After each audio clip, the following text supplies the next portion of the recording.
I never didn't believe in Bigfoot. I never believed in it, didn't believe in it. I never gave it any thought. They kept wood knocking back and forth to each other, and it was in a pattern.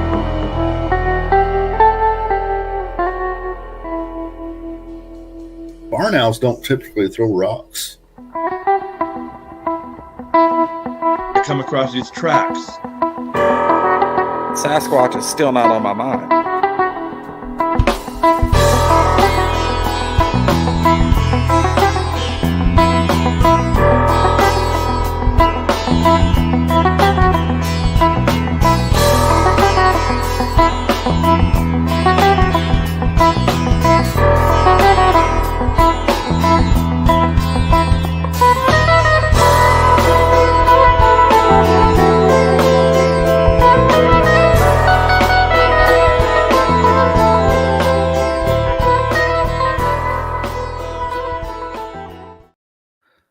Welcome back once again to the Caffeinated Cryptid podcast, home to caffeine-fueled conversation, combining incredible scientific perspectives and paranormal research with captivating stories from eyewitnesses that have experienced high strangeness firsthand. I'm, of course, your host, Bobby Dizzle, the MC of this here Goat Rope. I've interviewed hundreds of paranormal eyewitnesses, Bigfoot experiencers, and real scientists, and I'm anxious to get this party started tonight with our guest from Washington. But until we get started, before we get started, not until we get started, we're already started. I want to invite everyone to check out my big Facebook group. Where is it? Check out my Facebook group, Bigfoot and Coffee. It's on Facebook, of course, because it's a Facebook group. It's where I post everything, and it's the best way to follow me on there. And other ways to follow me are in the description as well. This is also in the description. I don't know why I said join me on Facebook at a Facebook group. But tonight's guest is Mr. James Szubski, fellow communications major. James is also an Army veteran, former EMT and wildland firefighter, the COO of Margie's Outdoor Store deep within the Columbia River Gorge in Bingen, Washington, where he began paranormal reporting program where he's received over 350 reports. He joins us today as leader of the Klickitat Ape Cat research team. James, thanks for joining. How's the weather up there? And that's beautiful today. Thanks for having me on. I bet. Yeah, I've been waiting on it. Had a busy weekend with the wedding, so I'm like, man, I got a podcast just to clear my mind. I debated taking a nap before this started. I said, no, if I do that, it'll be over with. I won't never get it. I just mix an extra scoop of coffee in my brew over here.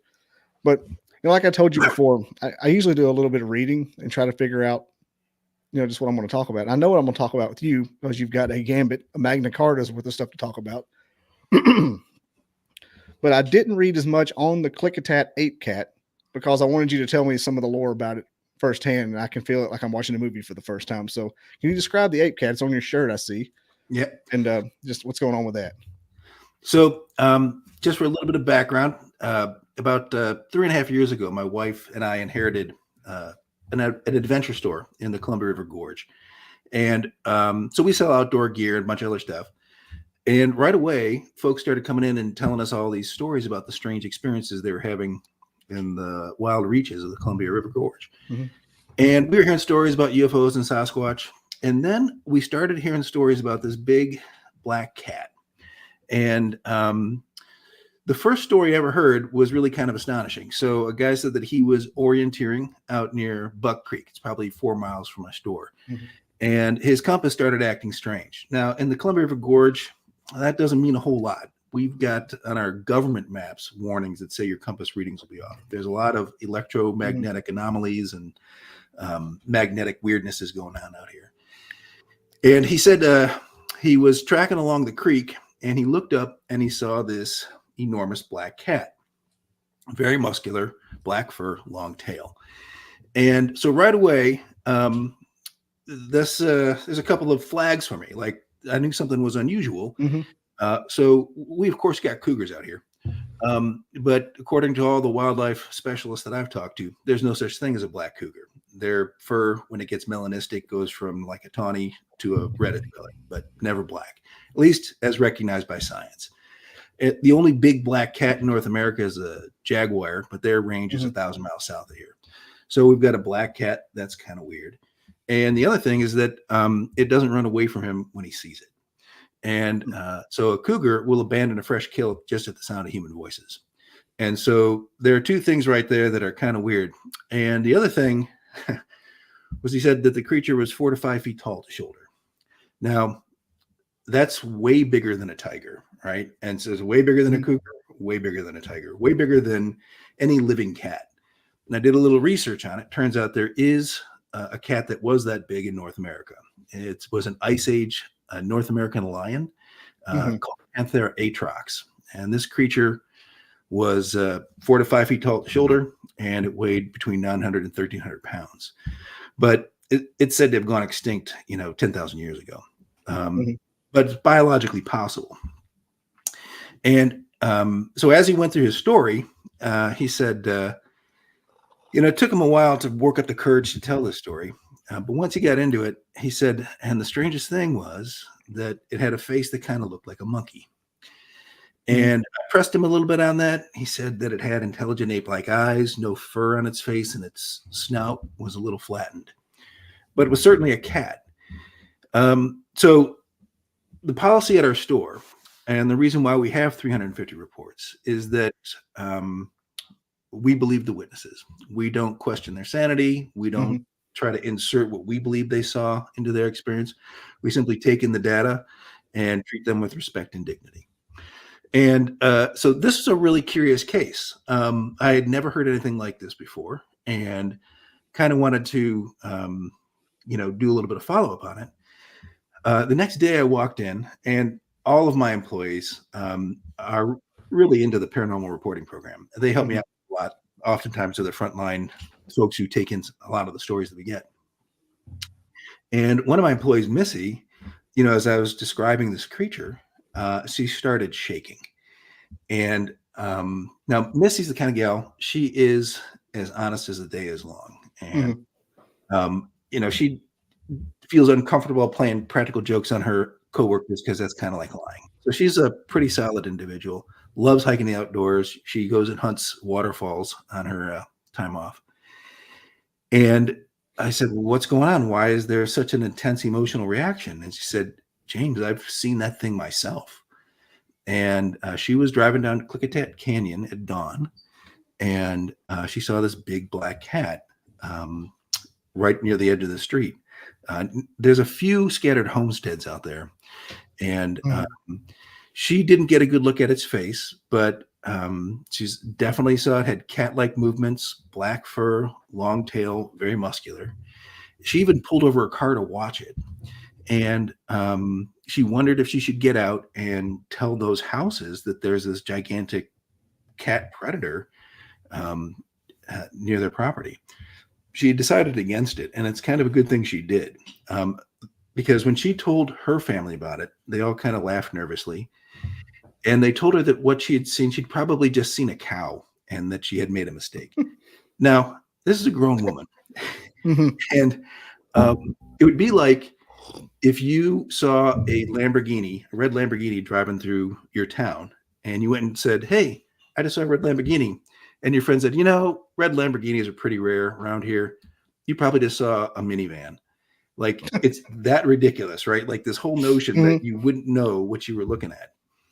And so to me, the first witness that came in actually knew my mother-in-law, Margie, before she passed away. And she had helped his family out with some problems they were having. And so while I had never met him before, he was a friend of the family and had no reason to lie to me. And then there was Missy's report.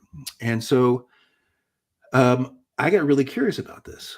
So I put up, flyers at the trailheads in the area. And we have a radio advertising budget for the store. And I started putting out ads. Has anyone else seen a big black cat? And now we have over 130 reports of this creature. We've got senior law enforcement officials, local leaders, really credible folks who just seem like ordinary people who've had an extraordinary experience. Now, out of those 130, we're starting to see some patterns emerge.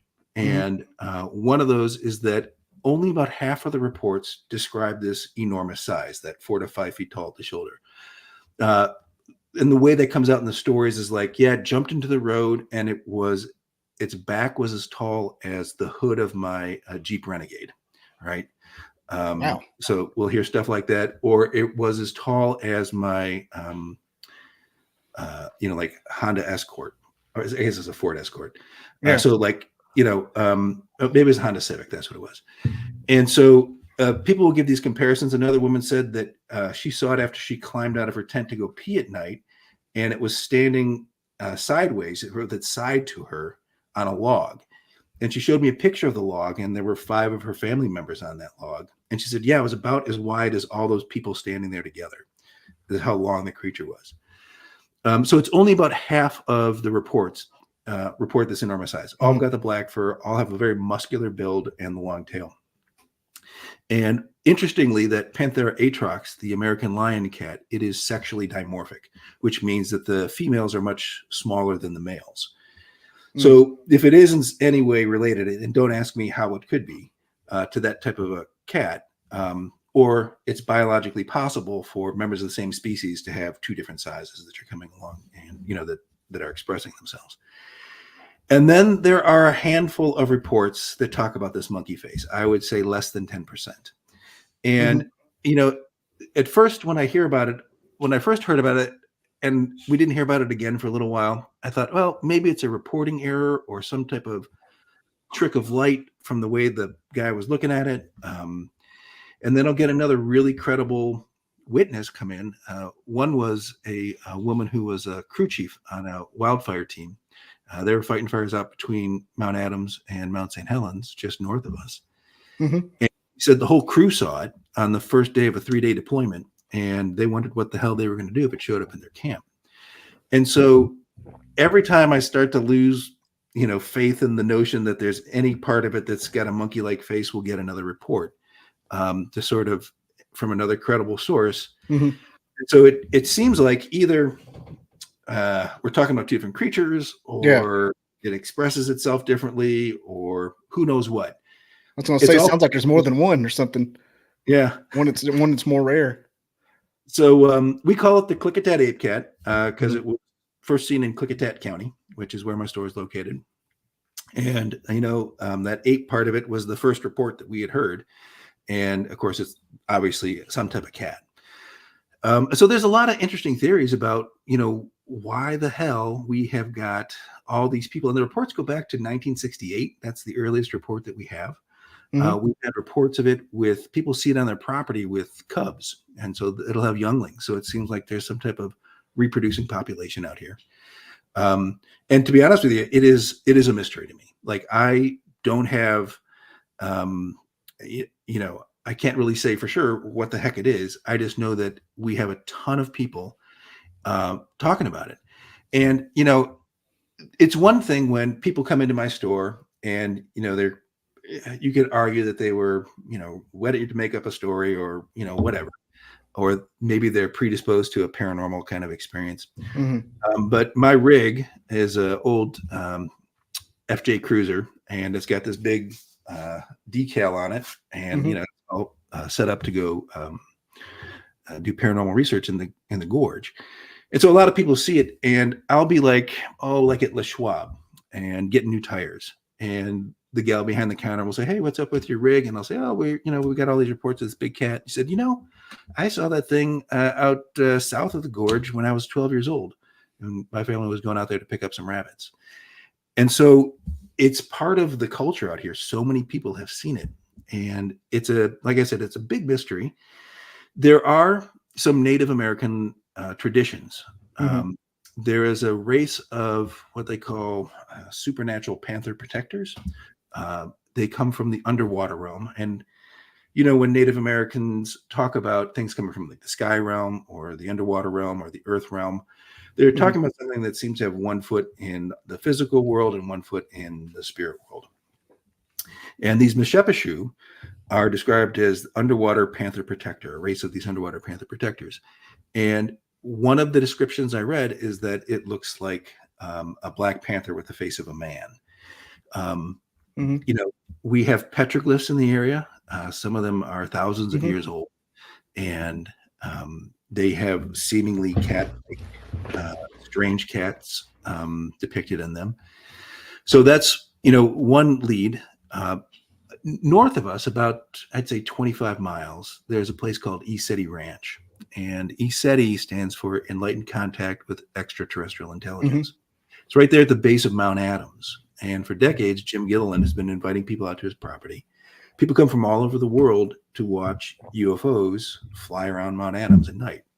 And if you go to their website, eseti.org, you'll see some of these footage of these things flying around.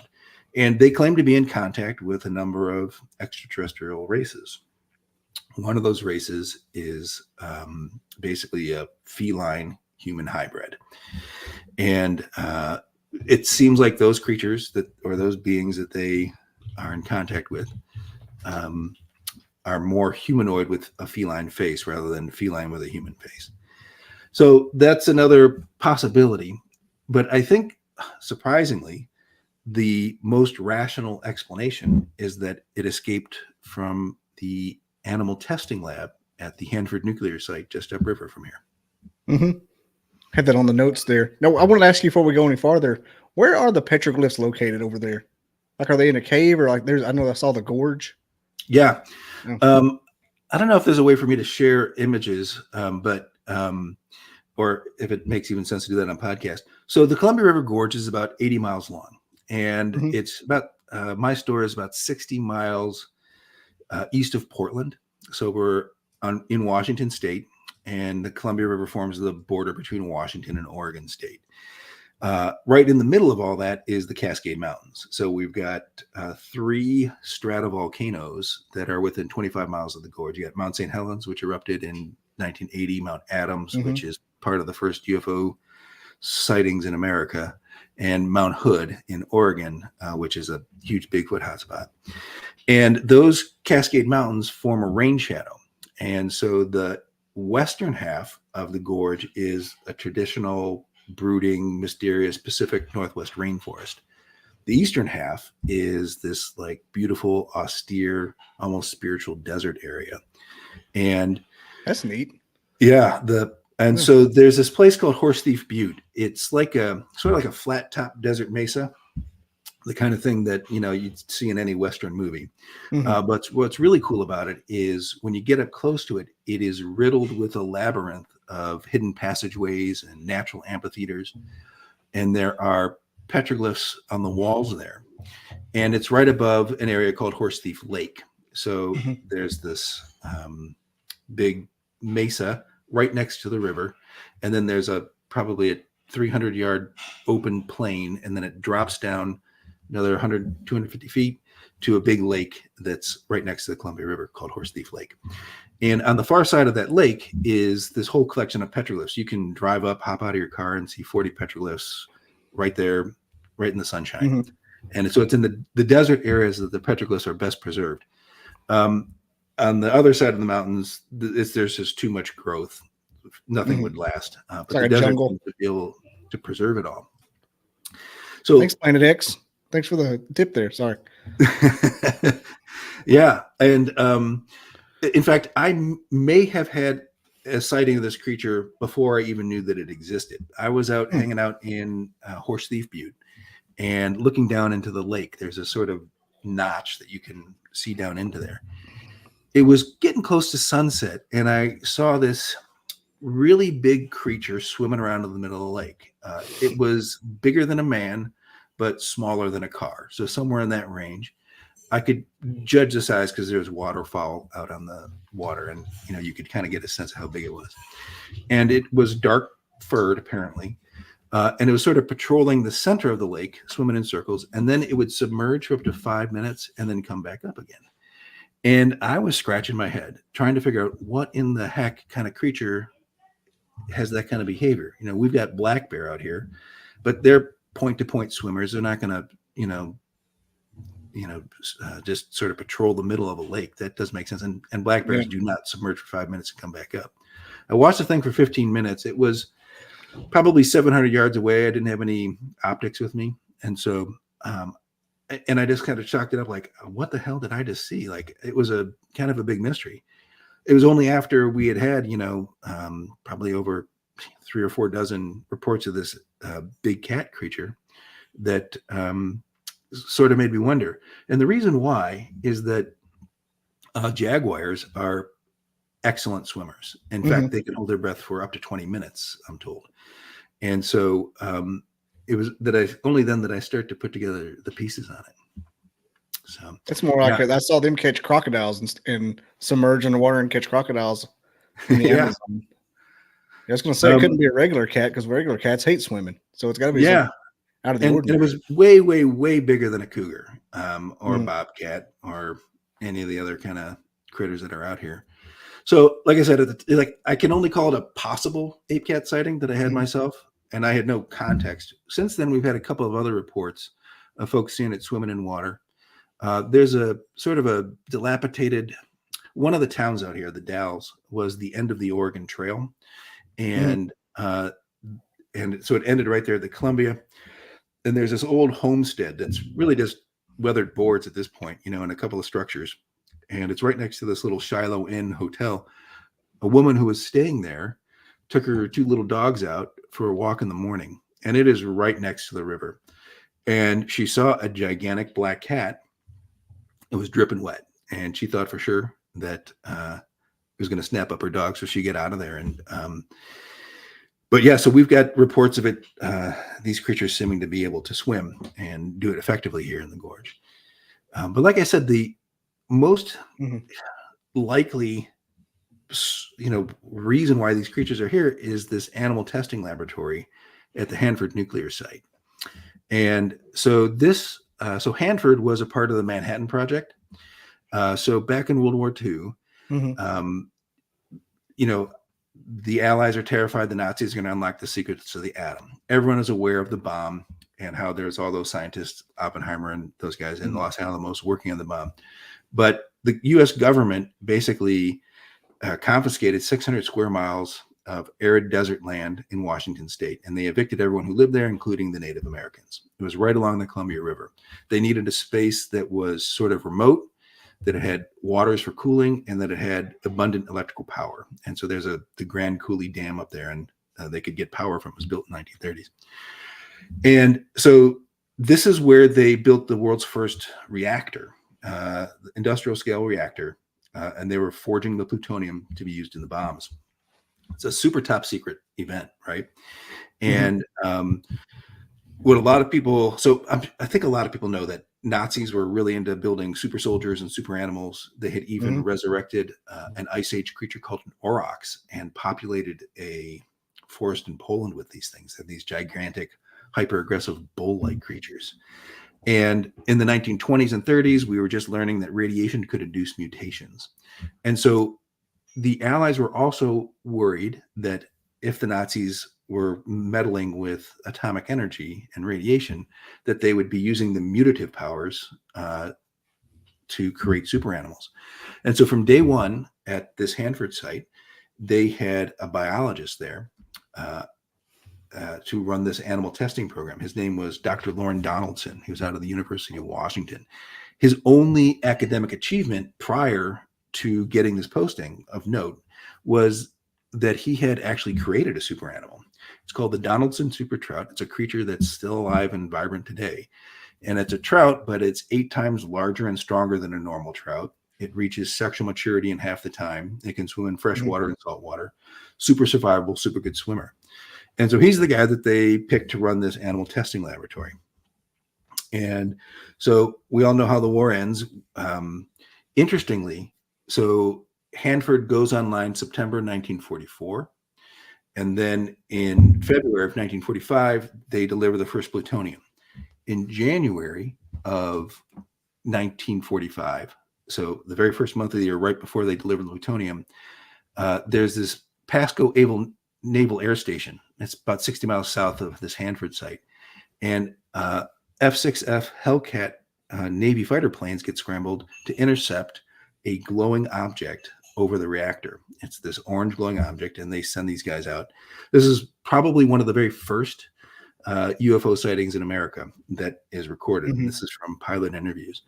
So then the Trinity test occurs in July, and then also in July, 6 of these F-6F Hellcats get scrambled to chase down another UFO over the reactor. And the pilots are saying that the thing is larger than 3 aircraft carriers put together. and it is above their operating ceiling. So those F6F Hellcats could go to 37,000 feet, and the tower told them to push the engines to the max and don't worry about blowing out the engines. Glide home if you have to. And so one by one, all 6 of these F6 Hellcats, sort of dropped like flies and had to glide back home. They never caught this thing. So a lot of weird stuff going on there at Hanford. Well, we win the war. The bombs go off, and the Soviets start scooping up Nazi scientists. So we start scooping up Nazi scientists. Cold War begins, and Hanford goes into overdrive. And they eventually build 9 nuclear reactors out there. The place is called the Apocalypse Forge because they forged enough plutonium there to build 60,000 nuclear weapons. Like, it was our number one most important strategic site for building fuel for nuclear bombs or atomic weapons. And so this whole animal testing program starts growing and growing and growing. Eventually, it became so large that they could house 1,000 animals there at a time, 1,000 like live pieces, animals like livestock and stuff like that.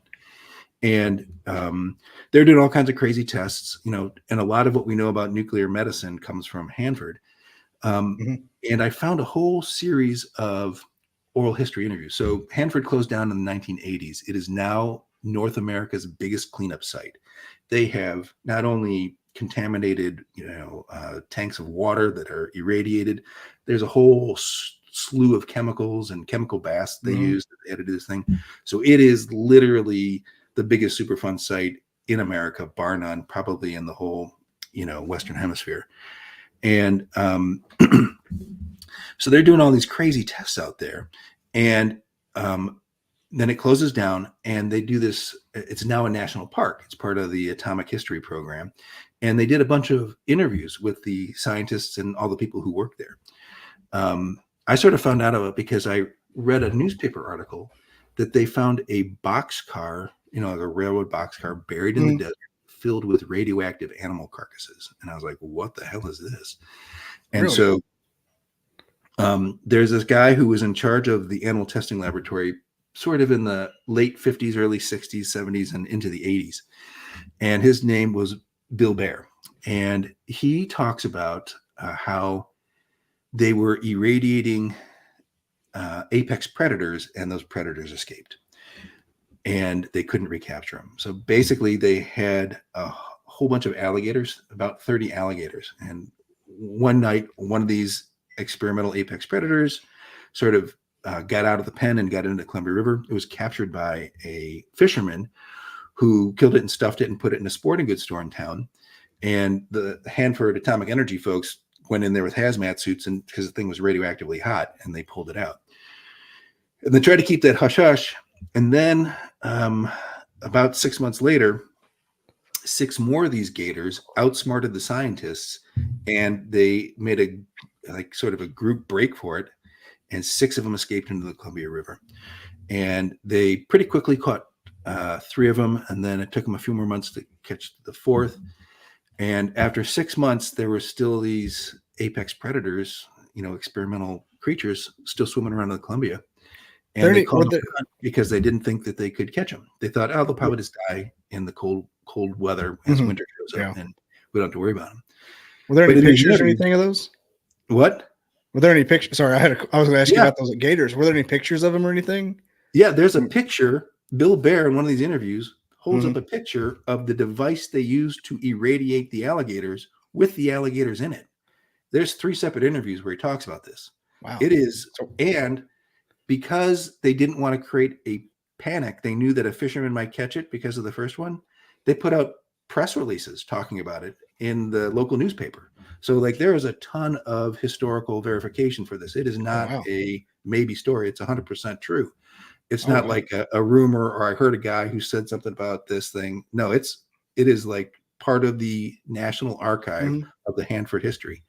Now that I think about it, wasn't that the inspiration for Lake Placid? Maybe so.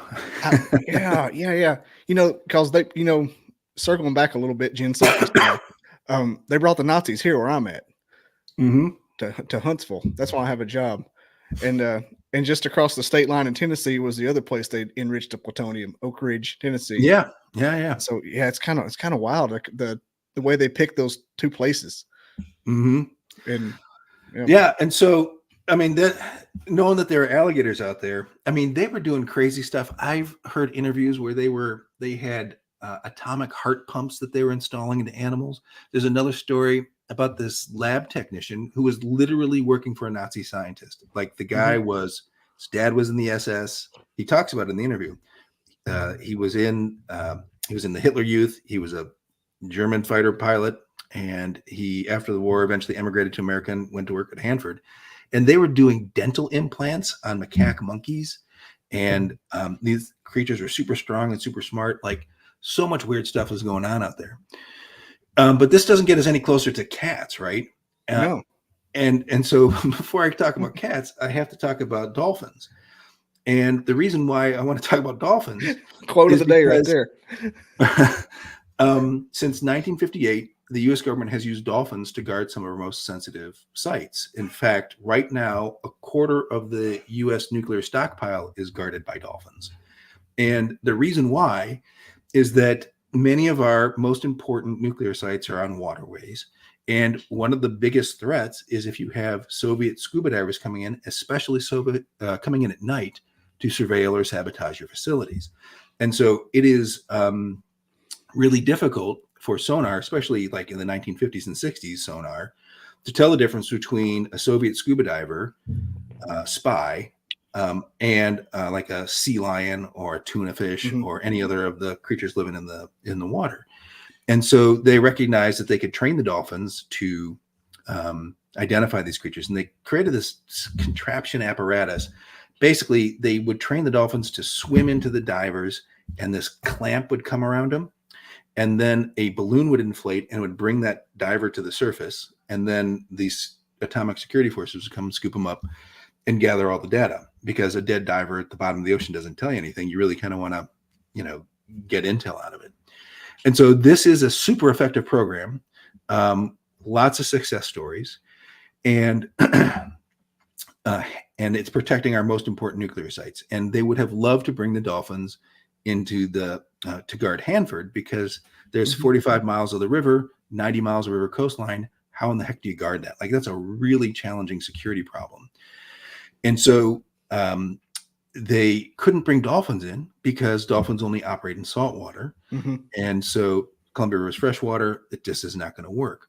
So if your job is security for the country's arguably most important nuclear site, and you see the success of the dolphin program, you're going to start wondering, are there sentry animals that we can create to protect our site? And the first question you ask yourself is, what is the world's most effective riverine hunter? It turns out it's that jaguar, right? Those jaguars can hold their breath for 15 minutes. They can eat underwater. They can swim a kilometer in the open ocean. They have got night vision 6 times better than a human being. They are masters of the arboreal, terrestrial, and aquatic landscape, and really they are just pound for pound the strongest of the big cats. They can kill alligators with a single bite to the back of the head. And so, and as a bonus, the cherry on top is they always instinctively drag their prey to shore. And so if you wanted to create a sentry creature to match the successful dolphin program, you would absolutely be testing out jaguars. They'd be certainly high on the menu. And it turns out, like, right in that time frame is when the first liger is born in captivity in America. And so the notion of making animal hybrids, especially out of cats, is strong within the American mindset at the time. And so what we think happened is that they were experimenting and manipulating jaguar creatures. Maybe they were crossbreeding them. We don't know. Those creatures, just like the alligators, outsmarted the scientists. And once they escaped, they couldn't be recaptured. And if you look on a map of like where Hanford is in relation to Klickitat County, if you go north, east, or south of Hanford, it's just more like miles and hundreds of miles of sagebrush desert, no great habitat. If you head west into Klickitat County, you start to get into this mountain terrain, and there's tons of available cover and food sources and everything else. And so shockingly, the most logical, reasonable, rational explanation, if you're not going to invoke the spirit world or extraterrestrials, is that these giant black cats run around Klickitat County because they escaped from a secret government animal testing lab. It's pretty wild when that's all comes razor. It's the least possible. Yeah, I mean, if you're gonna make something to do that, a jaguar would be the one. It'd almost be like having those robot Boston laboratory robot dogs running around. Yeah. Can you imagine just being a diver and you're swimming and all of a sudden a dolphin bumps you and you're in like a middle straitjacket? Yeah. That'd be something else. I mean, and it's astonishing. You hear these stories. I've listened to hours and hours of interviews from these Hanford workers. It's a fascinating piece of history. And what's amazing is like they were so bold. They lobbied the Atomic Energy Commission to use the entire state of Washington as their laboratory for irradiated animals, and that it got approved. Like there's documentation and public records about this kind of stuff. And most of what we know about how ecosystems work together comes from the work out of Hanford, where they would irradiate creatures and let them go, and then watch how that radioactive marker carried itself through many different parts of the food chain within the ecosystem. And so they were doing some really, really crazy stuff out there. And it's, it's interesting. We have had no hostile encounters with this ape cat. And we have many, many, many reports that say it's completely unafraid of humans, which is unlike cougar behavior. That's going to be my next question. If there's been any attacks. Well, there's been one, but not against a human. So there's actually a guy who he's got a professional dog sitting service, animal pet sitting service. We use him when we go out of town, and he's got a whole little setup on his property. And you can bring your animals there and don't board them like when you go on vacation. And what's amazing is that he has had that creature on his property twice, and he shot at it with a .22. And he said it made a noise like some kind of demon when he hit it. And the person who was talking to him, I was listening to someone interview him. They said, "Well, can you make that noise for us?" And he said, "Ma'am, I cannot make that noise. But if you opened up the gates of hell and you got a demon to scream, I could tell you if that's what it sounded like." So anyway, this thing was after his goats. And so that's why he put a .22 in it. But he said it was way underpowered for the type of creature he was dealing with, but the only thing he had in his hand at the time. But that's really the only sort of aggressive or negative encounter, hostile encounter. Most of them, people say that it'll approach them or it will watch them and not run away. And this is like no kind of proof at all. But if you did have a sentry creature, that thing wouldn't attack humans on sight. You would, because you don't want it to kill your trainers, right? And so you would have it only on certain commands or under certain conditions would it attack people. I'm trying to make sense of the weird data points that we have. And so, that's what's, it fits the fact pattern, at least. It's certainly nothing I would consider conclusive. Yeah. So it's been kind of my mission. Like once we've had all these reports from really, really credible sources to sort of get to the bottom of what's going on with this ape cat, I would love, we have seen video footage of it. And it was posted to a Facebook neighborhood group. This is it's at the west end of the Gorge.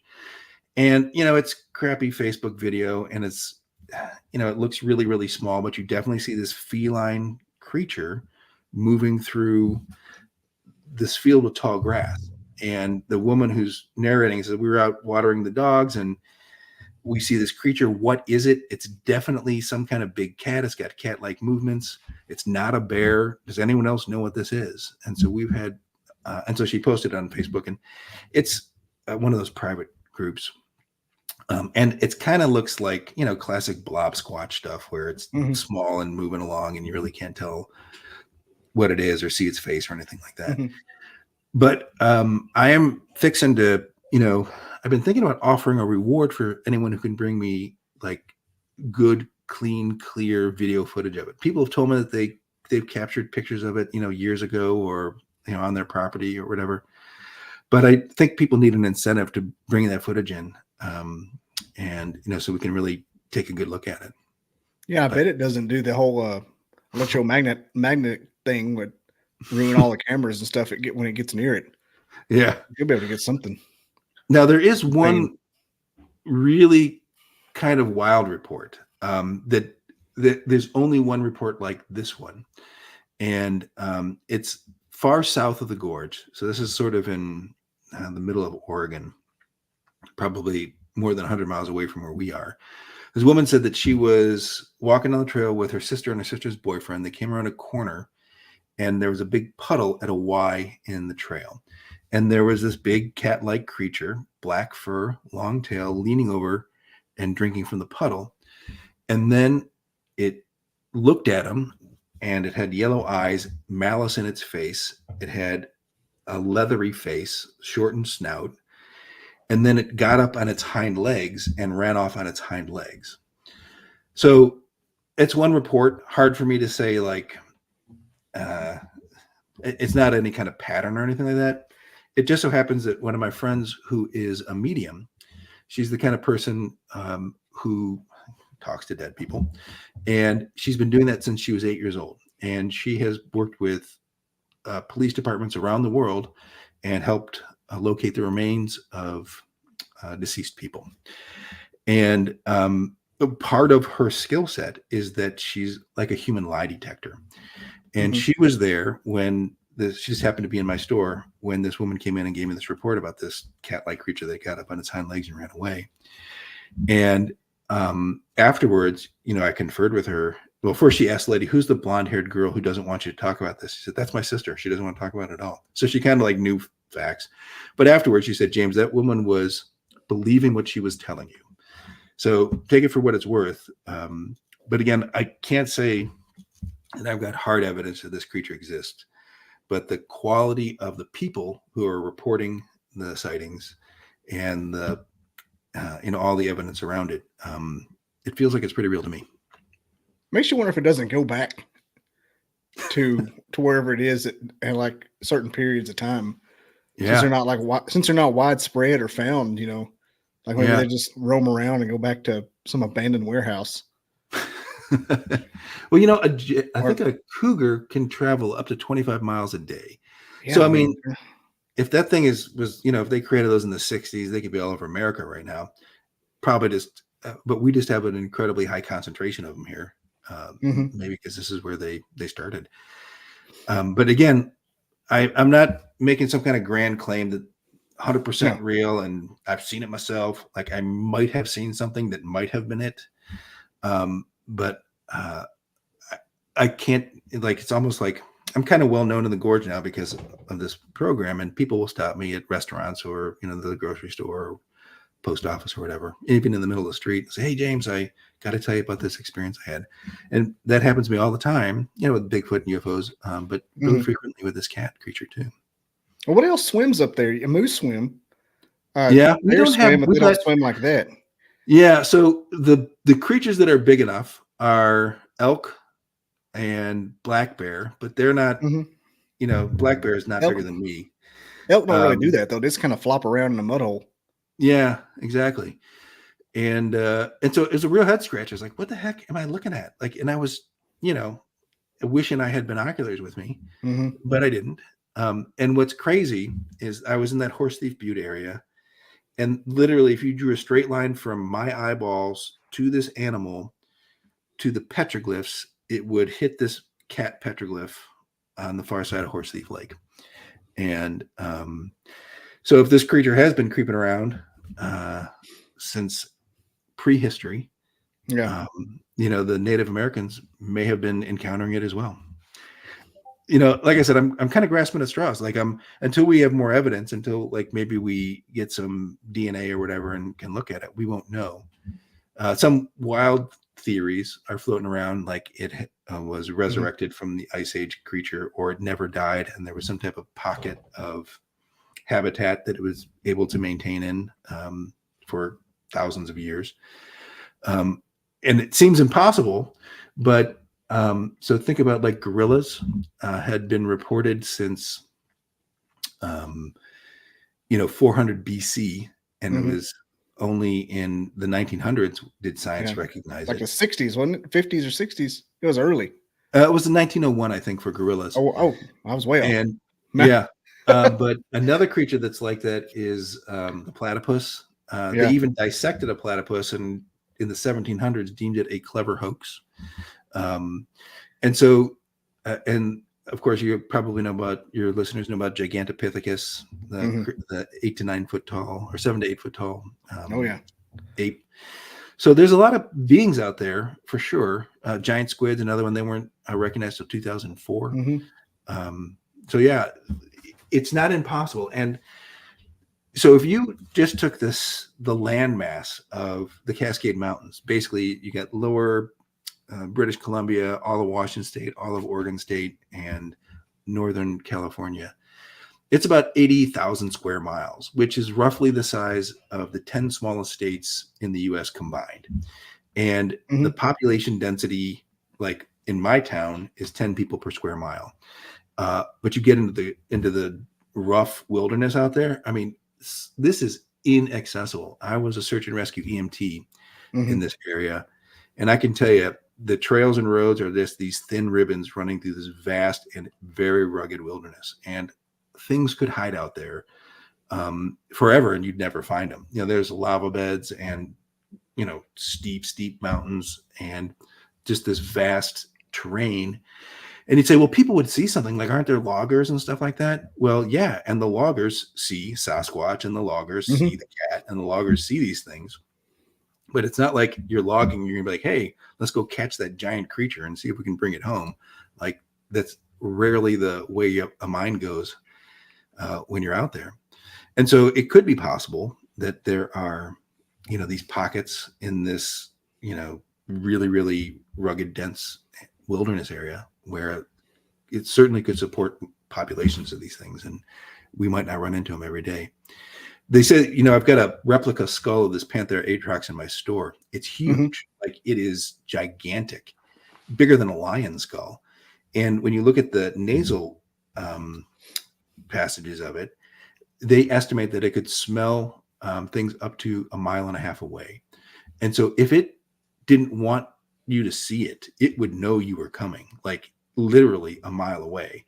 And so it could easily be as elusive as it wanted to be, and you would never find it. Has there anybody come up in your store and like not have the intention to give a report and then see the things? I'm assuming you got a little area. Yeah, I'm assuming. I'm picturing a shrine. If they walk in, like, oh my god, I saw that. It happens quite a bit, actually. Like, a couple came in, and I was, talking to them about it, and we got a big portrait of it on the walls, and they were kind of joking around, ha ha ha, big cat, whatever. And then she looks at, I've seen that thing. And he's like, no, you haven't. It's like, yes, I had. And they had a little argument there right next to right in front of me, how she saw it on their property. And so that happens quite a bit, where a lot of people just assume that it's just a black cougar. In fact, there was a hunter who said, yeah, I saw it in my sights and I was going to shoot it. And I thought, this seems rare, like it's some kind of endangered species. I don't want to get in trouble. So he didn't shoot it. And so a lot of people just think that it's just a black cat, and they don't recognize that they're looking at something that should not exist. They just assume that it's, something that's part of the woods. It's entirely possible they blend in with the local population as something else. Yeah. You just kind of assimilate. And we do have instances where, livestock gets killed and it gets blamed on cougars or whatever, or, bears and things like that. So that happens pretty frequently. But yeah, it's an outstanding mystery, and one that I have to tell you, it's so much fun. I mean, for me, there's a real joy in all of this. I love living in a place where all of the mysteries aren't solved, where there are still things that go bump in the night, and and like there's legitimate stuff that you can go check out. And I'm so lucky that people have put their trust in me, and I am able to sort of see these patterns in the data and sort of know some of the areas that are more common for its sightings and stuff like that. And, take my 4x4 out there and poke around and spend the weekends in the woods looking for stuff. Yeah, I can imagine just going to a store and like hanging out, and all of a sudden there's like a paranormal area. It's like you're living in Gravity Falls. I built an 11-foot tall Sasquatch replica. Mhm. And when you look at it, like your face is right by his butt. And so, and people are like, holy crap. And like I did it, it's basically built out of 2-inch insulating foam covered with fur. So it's like a furry silhouette. But it gives you a sense of just how huge these creatures are. 11 foot is a lot when you think about it. Because you think 11 foot, you're like, oh, it's twice my height. Not really. It's a basketball goal with a head. You don't picture, and when you you're can't standing fathom next to it, it's crazy. We've had reports of ones that are 14 feet tall. That's the tallest one I've heard of. Of course, estimated size, but typically they come in between 7 to 9 feet is what we hear a lot of. But 11 foot is not uncommon. I think those are probably alphas. We've got hair samples in the store. There's one guy, I've been out to his place a couple of times, and he's brought in hundreds of hair samples. And I haven't spent the money to get them genetically tested because I don't have, direct chain of custody on, if I had collected them myself, I might do it. But since I haven't. But he said that one day he saw, I think, up to 15 of them on his property at one time. He's got a long field before a road, and they sort of lined up almost like they're tactically crossing the road where one was sort of at the road waiting for the rest of them to come across, and then they all crossed at one time. And there's a lot of stories, even the Native American traditions out here talk about how there are treaties they have with the forest people for certain berry collecting areas and mushroom collecting areas and some salmon areas. And so it's a part of the tradition. In fact, Skamania County, so there's basically 2 counties in Washington, Klickitat, where my stores are, and Skamania, where my home is. And back in 1968, Skamania County was the first governmental body in the world to enact Bigfoot protection legislation. And they've updated over the years. But now if you kill a Sasquatch in Skamania County and it's deemed to be a humanoid, you'll get charged with manslaughter. And so it's a pretty serious part of the culture out here.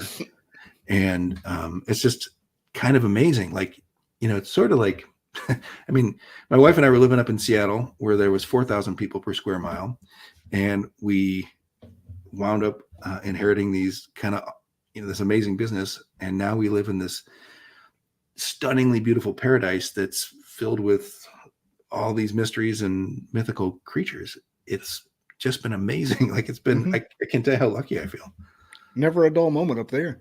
Well, tell me about the spatial temporal displacements you had, loss of time and whatever. Okay, this is reading over those talking points. Yeah. Well, so from time to time we get reports of people who, there's an area called Monster Mountain, and the locals call it Monster Mountain because there are so many Sasquatch sightings out there. And people will come in and they'll tell me, yeah, we were out there looking around and I was 2 miles from the car, and I thought I was 2 miles from the car. Then I looked up, it seemed like no time had passed, and I was 500 yards away. And I don't know what happened to me in between that time, right? So we get a lot of reports like that. And there is this big old lava bed. It's about 8,000 years old, 20 miles by 5 miles ish. It's about the size of the island of Manhattan in New York City.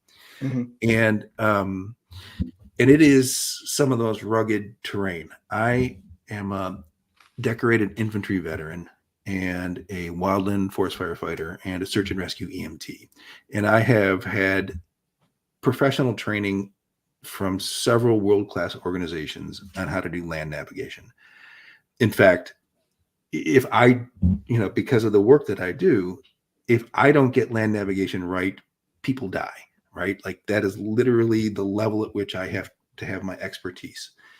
And this lava bed, we call it Brooklyn Burrows. It scares me. Like it is one of the most rugged pieces of terrain I've ever seen in my life. There's over 24 people that have gone missing out there. And it's sort of like this jumble of jagged rocks. And there are like these thin, reedy kind of forests out there. It's hard living for trees because there's not a lot of soil. There's areas where there are these weird, like volcanic cavities filled with water that create these strange pools with like these axolotl-like newt creatures that swimming around in them. Really? So it's got weird little lizards in it? Yeah. I was picturing it And- looking like a surface of Mars or something. It's just lava and nothing.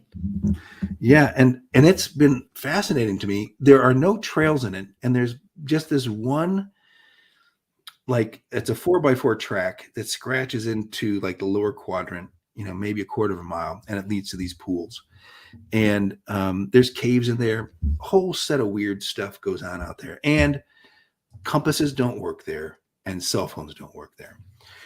So it is weird in 100 different ways, and it takes you 4 times longer to get through it than any other kind of terrain I've ever been in my life. And I've been in glaciers and swamps and rainforests and deserts and forests. I mean, like, you name it, I've land navigated there.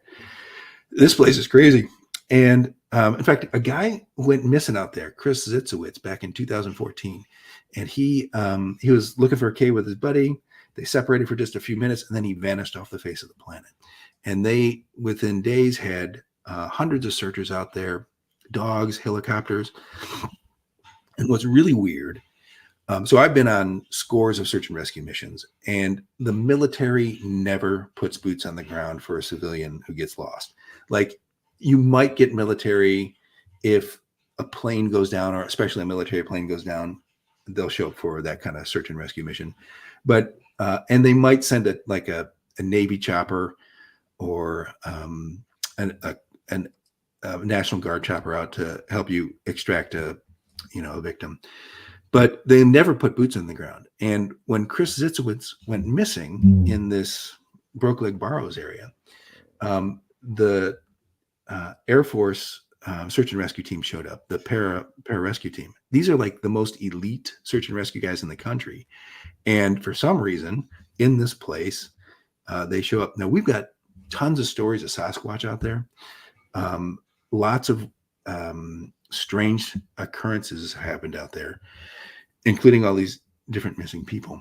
And so it's really weird that the military would deploy for a single citizen. Mm-hmm. Unusual situation. So I was out there poking around and by those pools, actually, and there's a campfire out there, and I found a whole pile of really old 5.56 casings on the ground. So good old boys could have their ARs out there shooting 5.56. Normally it's 223. But what was weird was that not only did it look like they were firing in all directions, but there were also links. So when I was in the infantry, I had a M249 squad automatic weapon saw, and it is a belt-fed machine gun that fires 5.56 rounds. And there's a very distinctive little piece of metal clip that holds those together. I thought you meant like the big bobcat for a second. That's all he means, like the bandolier links. Yeah, exactly. Yeah. And so, I mean, I could believe good old boys, shooting their ARs out there with 5.56, but there's no civilian that I'm aware of that's allowed to have a squad automatic weapon firing a belt-fed machine gun. So weird stuff like that goes on out there. Well, I was out there and I had my drone.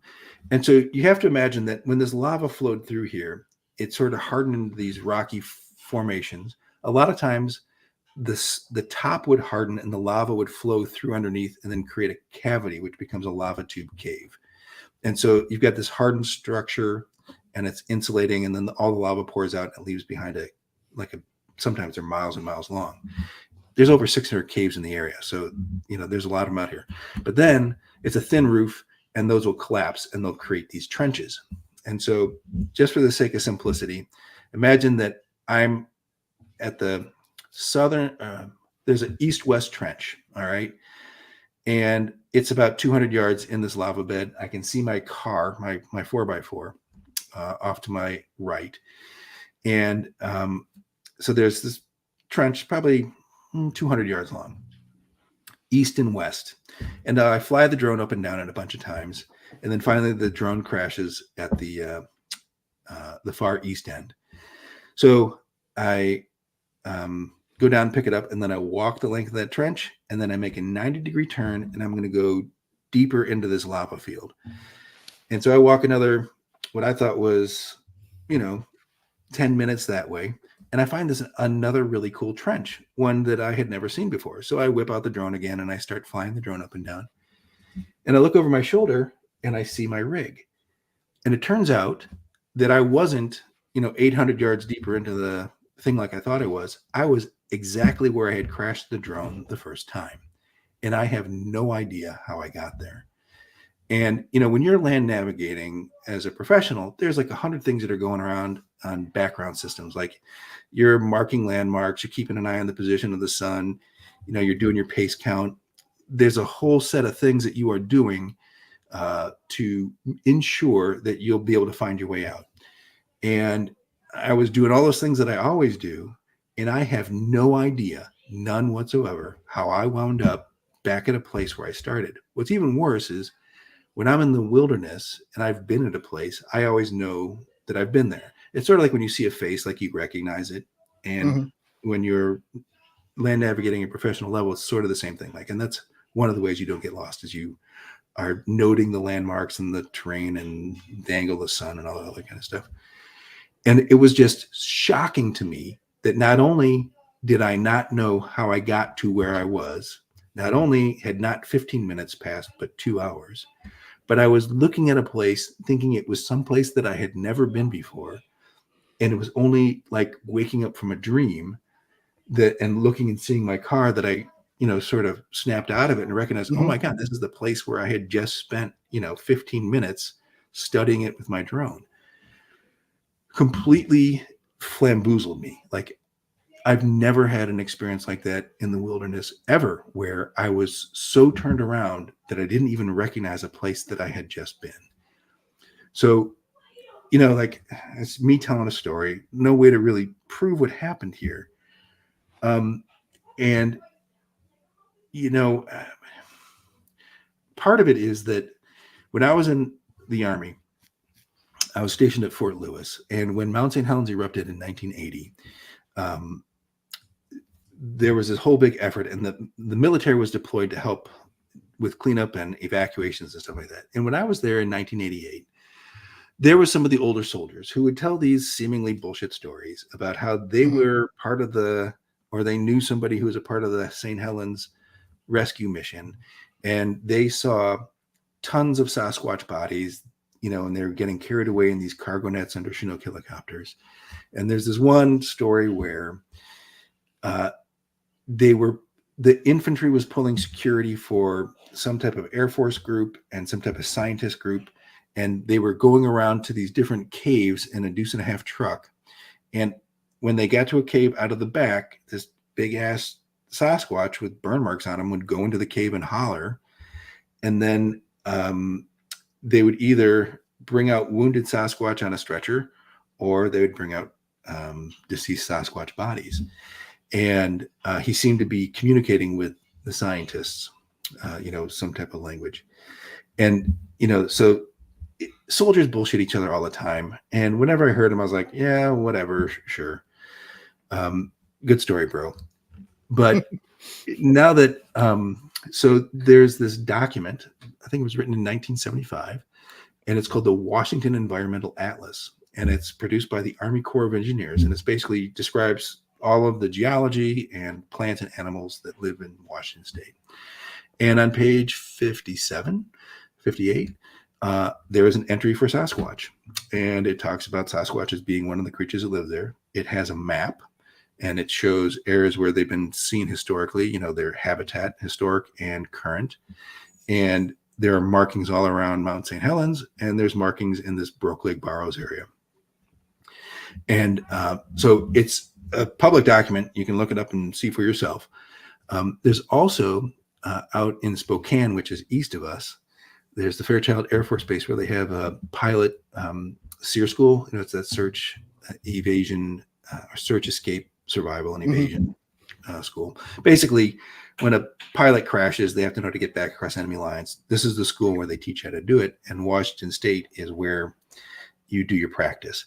And they issue them maps. And in 2007, they issued a map of Washington State, and it lists all the plants and all the animals. And then it lists the dangerous plants and the dangerous animals. And it goes through like rattlesnakes and orcas and bear and Sasquatch are listed on this official government training document. And so for me, like there's this sort of governmental acknowledgement that these creatures live in this area where I had this temporal spatial displacement experience. And once I got over the weirdness of like, what the hell just happened to me, I thought to myself, this, like, if something didn't want me to go deeper into that lava bed, this was probably the most benevolent way to bump me out of there and say, okay, son, time to be somewhere else and not here. That's what you hear. One of those things that I can't explain, but totally wild and unlike any experience I've ever had in the wilderness before. How much time did you lose? Was it just 15 minutes or? I thought it was 15 minutes. What's nice about being a business owner is that I don't have to be there all the time. I've got great employees. And so some mornings I'll just go do some exploring or follow up on some leads or whatever. And so it was an early morning that I went out there, and I thought it was, like 9 o'clock. And it was, close to noon by the time I was done. And I do not remember spending 3 hours out there. Wow. Probably maybe 45 minutes at the most. And so anyway, that's the temporal displacement experience. And I was kind of super excited. Like, I've been hearing all these stories, right? And suddenly here it is happening to me.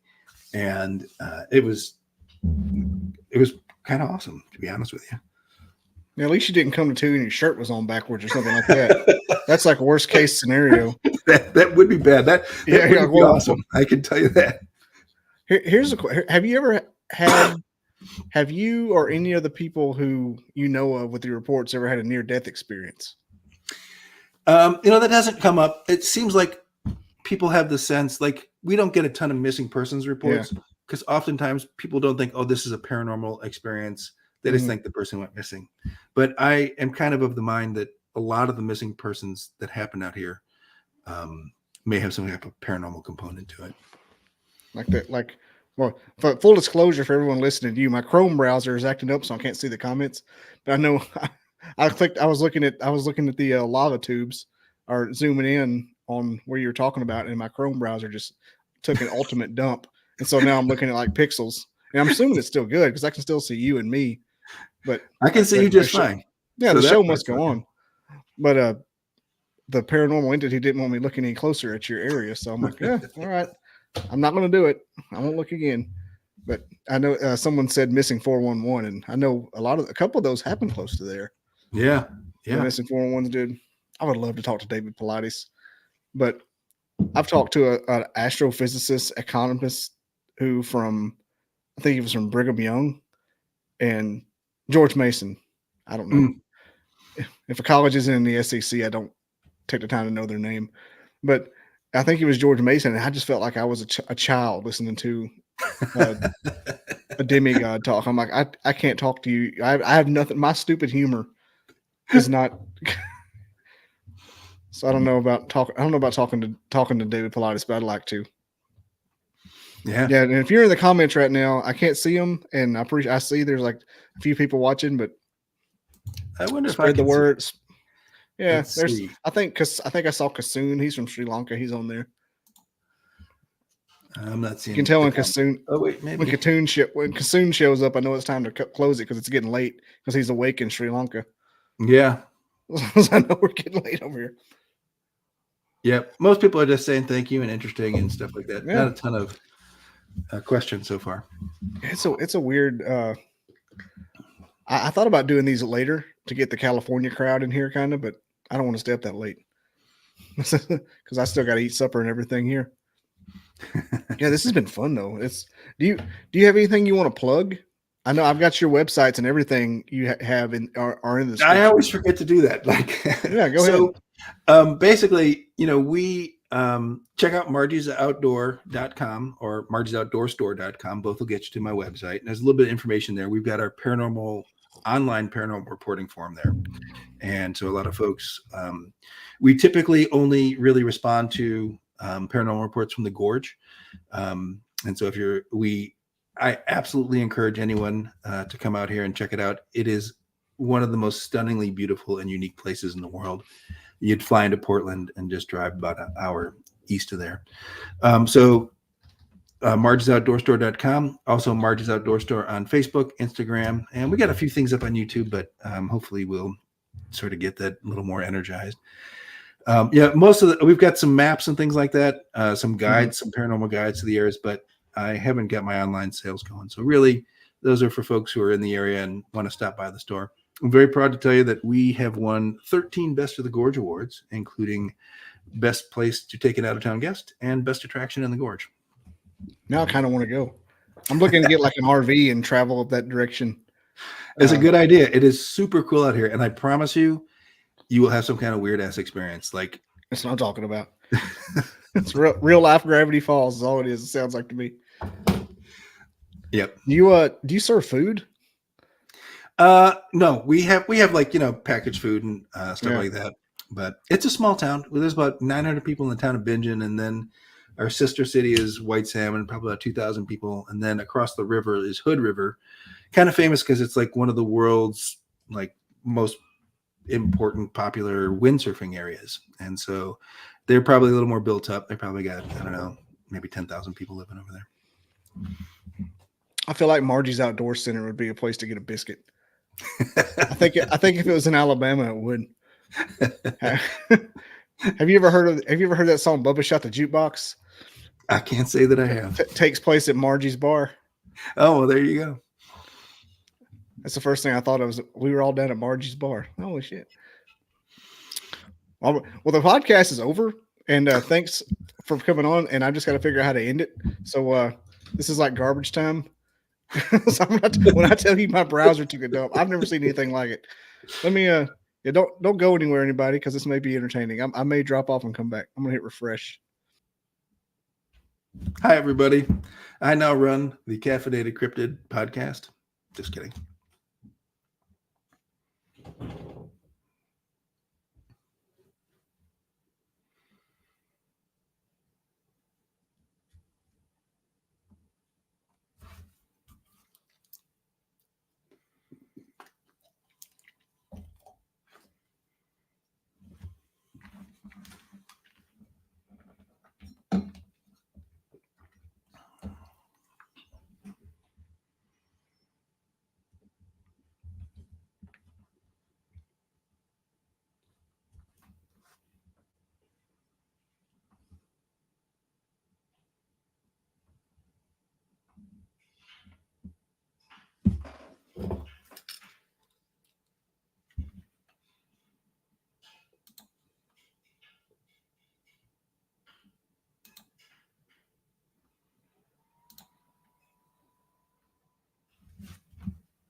If anyone's still there, how do I sound?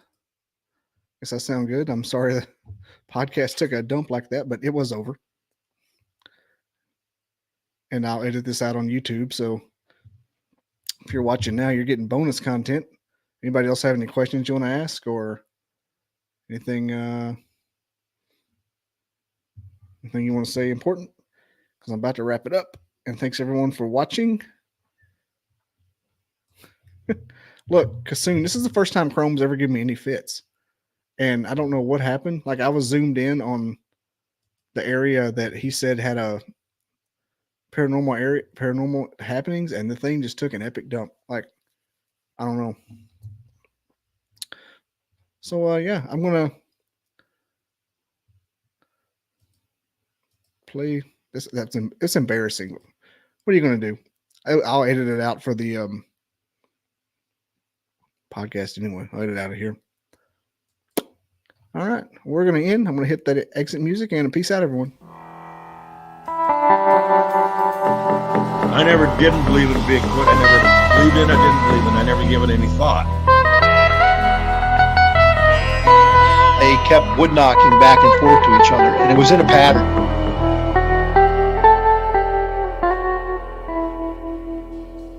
Barn owls don't typically throw rocks. I come across these tracks. Sasquatch is still not on my mind.